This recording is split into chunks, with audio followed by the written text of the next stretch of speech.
Hello everyone, I am Lokesh and welcome back to the channel. So दोस्तों, ये video आप सभी के लिए बहुत हेल्पफुल होने वाली है क्योंकि आज की इस वीडियो में हमारे साथ मानस है जिन्होंने विप्रो इलाइट एनटीए जो फर्स्ट फेज की एग्जामिनेशन थी उन्हें क्रैक किया। इसी के साथ साथ उन्होंने यहाँ पर सिलेक्शन मेल जो था उन्हें वो भी काफी लेट आया। उसके बाद उनका इंटरव्यू कैसे शेड्यूल हुआ, उनसे किस टाइप के क्वेश्चंस पूछे गए थे, आज की इस वीडियो में मानस हम सभी के साथ डिस्कस करेंगे और हमें बताएंगे कि किस टाइप से विप्रो का इंटरव्यू होता है, विप्रो के लिए आपको क्या क्या पढ़ना है।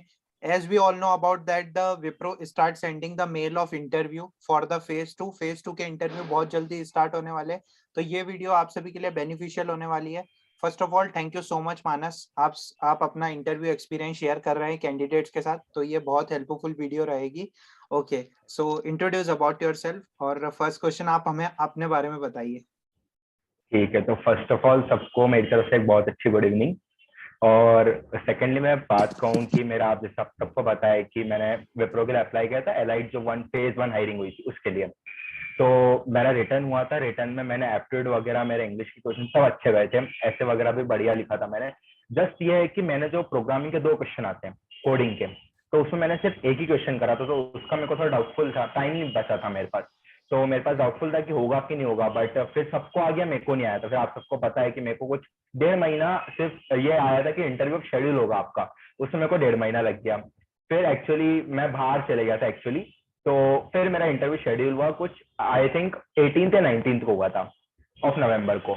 फिर नवंबर को मेरा इंटरव्यू शेड्यूल्ड हुआ। उसका बाद प्रॉब्लम ये थी कि मेरे पास वक्त पहनने के लिए फॉर्मल थे नहीं बिल्कुल भी। तो इट वाज जस्ट कि मैं नॉर्मल टी शर्ट वगैरह में बैठ गया, तो मेरा इंटरव्यू भी स्टार्ट हुआ। तो फर्स्ट ऑफ ऑल मैंने सोचा कि यार एक जनरल कर्टसी होती कि पहले मैं अपोलोजाइज कर दूं कि मैं फॉर्मल में नहीं हूँ और इसलिए। तो फिर he was very impressed by that कि मैंने ऐसा करा। तो या ऐसा हुआ ओके पूरा। ओके ओके, सो हाँ। ये बात आपको ध्यान रखनी है फ्रेंड्स। इसी के साथ साथ मानस, मेरा सेकंड क्वेश्चन ये है कि काफी सारे कैंडिडेट्स बोलते हैं कि विप्रो का जो इंटरव्यू होता है, विप्रो इलाइट एनटीएच का, तो उसमें टेक्निकल क्वेश्चंस ज्यादा नहीं पूछे जाते, एचआर पूछे जाते हैं। तो आपका क्या बिल्कुल। इंटरव्यू एक्सपीरियंस था, मतलब आपसे क्या क्या क्वेश्चंस पूछे गए, आप वो भी मेंशन कर दीजिए। ठीक है। तो सबसे पहले तो उन्होंने बेसिक हर कोई ये पूछा है कि आप इंट्रोड्यूस योरसेल्फ करो, आप सबसे पहले आपको। तो मैंने अपना इंट्रोडक्शन दिया। उसके बाद उन्होंने मुझसे यही पूछा कि आप कौन सी लैंग्वेज को प्रेफर करते हैं। तो मेरा जवाब पाइथन था। तो फिर उन्होंने ये पूछा कि आप पाइथन क्यों प्रेफर करते हैं। तो फिर मैंने उसको पूरा डिटेल आंसर दिया कि मैं क्यों पाइथन प्रेफर करता हूँ। उसके बाद उन्होंने ये पूछा कि आपका स्ट्रॉन्ग क्या है। तो मैंने बोला कि डीबीएमएस उप्स।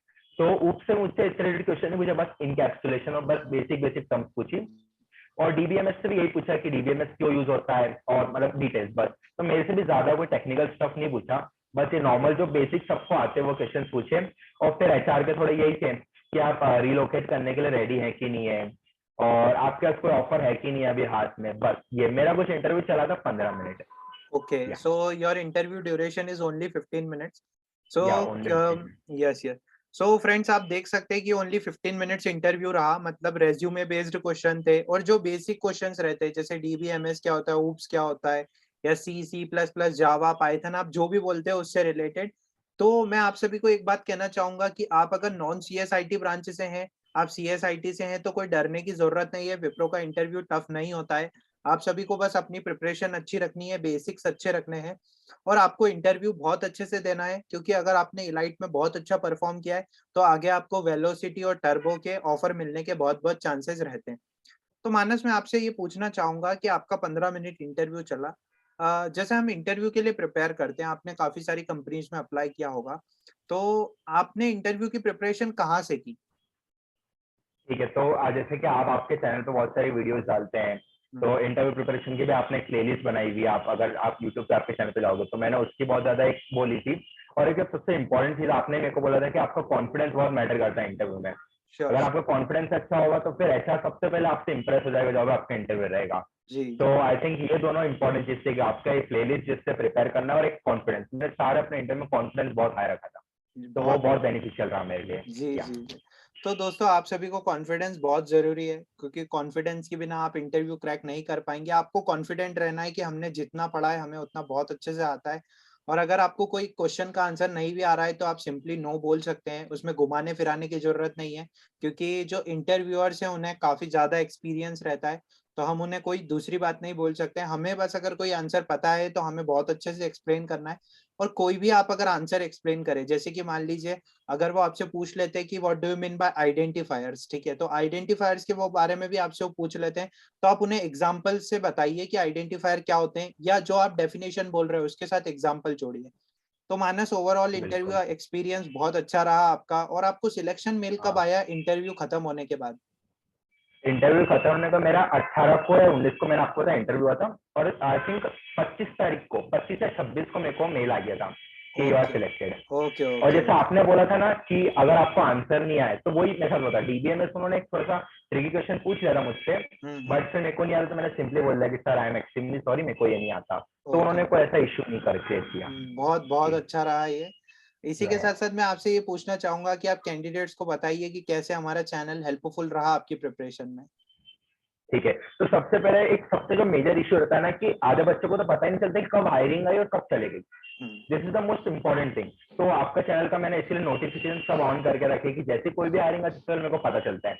और सेकेंडली आपका एक बहुत अच्छी चीज ये है कि आप कभी भी होप नहीं छोड़ते हो। जी आप लोगों को यही बोलते हो कि आप हमेशा होप रखिए। आपने मेरे साथ भी विप्रो में यही किया था, और बहुत सारी कंपनीज में यही किया। तो I think that's the most important thing कि लोगों को होप नहीं छोड़ना चाहिए।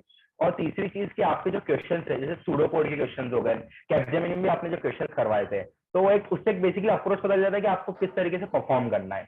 तो आई थिंक वो बहुत इंपॉर्टेंट है। और आपने फिर इंटरव्यू की प्लेलिस्ट बनाई कि आपको इंटरव्यू से कैसे आंसर करना है, तो आई थिंक वो बहुत बहुत ही ज्यादा हेल्पफुल था। और एक और आपका एक मेन इंपॉर्टेंट चीज बताऊंगा मैं, कि आपको जो भी कोई भी टेक्स्ट करता है ना, आप हमेशा रिप्लाई करते हो। तो आई थिंक वो आपका बहुत एक हम्बलनेस है, और आपका बहुत इंपॉर्टेंट वो एक एट्रीब्यूट है। तो वो उसके लिए मैं बहुत थैंकफुल हूँ आपको। Thank you so much, thank you so much Manas, आपने बहुत अच्छा अपना फीडबैक दिया चैनल से रिलेटेड, और हम बताया कैंडिडेट्स को कि किस टाइप से हमारी वीडियोस हेल्पफुल रहती है।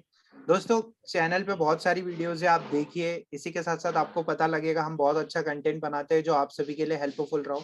और विप्रो का इंटरव्यू आपको बहुत अच्छे से देना है, और आपको होप नहीं खोनी है। अगर सिलेक्शन मेल नहीं आया तो वेट कीजिए, अगर मानस को 1 से 1.5 महीने के बाद आ सकता है तो आप लोगों को भी मेल आ सकता है। टोटल 2 मंथ लग गए थे सिलेक्शन मेल के लिए, जो कि बहुत ही लंबा टाइम होता है। इतने टाइम में तो हम होप ही खोते थे, हम छोड़ देते कि नहीं, पेशेंस ही खो दिया हमने। हम सोचते कि दूसरी कंपनी में अप्लाई करें। पर आप जो है, आप दोस्तों वेट कीजिए, आपको आएगा मेल अगर आपका एग्जाम परफॉर्मेंस बहुत अच्छा है। और इंटरव्यू के बाद भी किसी कंपनी की प्रोसेस ज्यादा जल्दी होती है, किसी कंपनी की प्रोसेस धीरे धीरे चलती है, किसी की स्लो होती है। तो हमें बस, हमने हमारी तरफ से अच्छा परफॉर्म करना है, और बाकी रिजल्ट जो है वो हमें पता चल जाएंगे हमारे ईमेल पे। तो thank you so much Manas, आपने अपना बहुत ही अच्छा इंटरव्यू एक्सपीरियंस शेयर किया कैंडिडेट्स के साथ। ये बहुत हेल्पफुल रहेगा। और कैंडिडेट्स, आप बहुत अच्छे से इस इंटरव्यू एक्सपीरियंस को देखिए। अगर आपको कोई डाउट आ रहा है तो आप मानस से उनके लिंक्डइन प्रोफाइल पे कनेक्ट हो सकते हैं, आप उनसे पूछ बिल्कुल। सकते हैं कि किस टाइप से क्वेश्चंस है। Okay, so thank you so much Manas, and thank best you of so luck much, for your pleasure is future. All mine. Thank thank you you, so much, pleasure is thank all mine. You. Thank okay, you, have a thank good you day. So much, या, bye.